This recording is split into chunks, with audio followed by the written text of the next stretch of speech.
Well, Alex Kempton is Director of Operations and Campaigns at the Refugee Buddy Project. She joins us from Hastings in the United Kingdom. Thank you so much for being on this news hour. Now, first of all, let's deal with what's happened today. It seems incredible that anyone could survive in what must have been absolutely freezing waters. Do you know any more about what happened and where they would have come from? We don't at the moment. We don't know how many more people have died. As you said, as your previous correspondent said, the government is saying that it is 4. I wouldn't be surprised if that rose. As you said, it's incredibly cold in the southeast of England at the moment. I'm sitting here, I can see the sea from my office and it is bitter. So I'm not surprised, unfortunately, that people have died in this tragedy. More than 40,000 people have crossed the Channel in small boats this year. The things that the government has put in place clearly aren't working. What do you think should happen from here?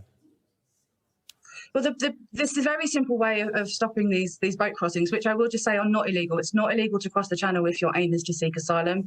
And it's really kind of characteristic of the hostile environment of the government that they are claiming that these are illegal migrants. They're not illegal because they're claiming asylum. There needs to be safe and legal routes. That's the biggest issue that we've got at the moment, is that people are making the journey from Calais because there is no other way of doing it. You have to be on British soil, on the island, in order to seek asylum.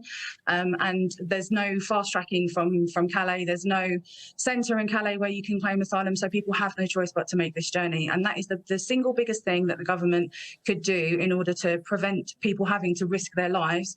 And unfortunately, as has happened today, and like your colleague said, happened a year ago, people are losing their lives at the Channel. Yeah, the UK Interior Minister Suella Braverman has just said we have to end small boat crossings. Do you agree with that statement? Is that the best way to deal with this?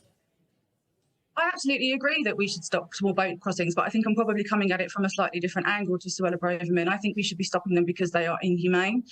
People are having to risk their lives to come across and to seek asylum, whereas we should be taking our international responsibility seriously in this country and giving people other routes to come and claim asylum in the UK.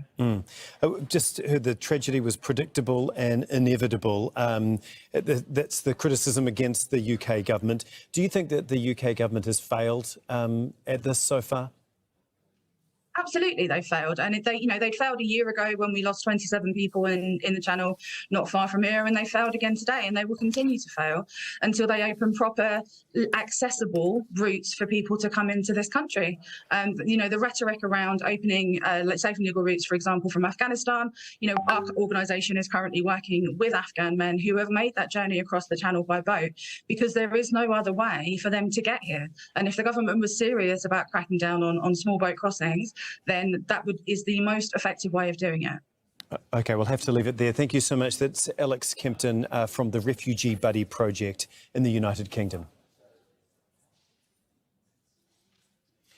Well, to other news now. The Kremlin says there's been no discussion of a truce with Ukraine over the Christmas-New Year period.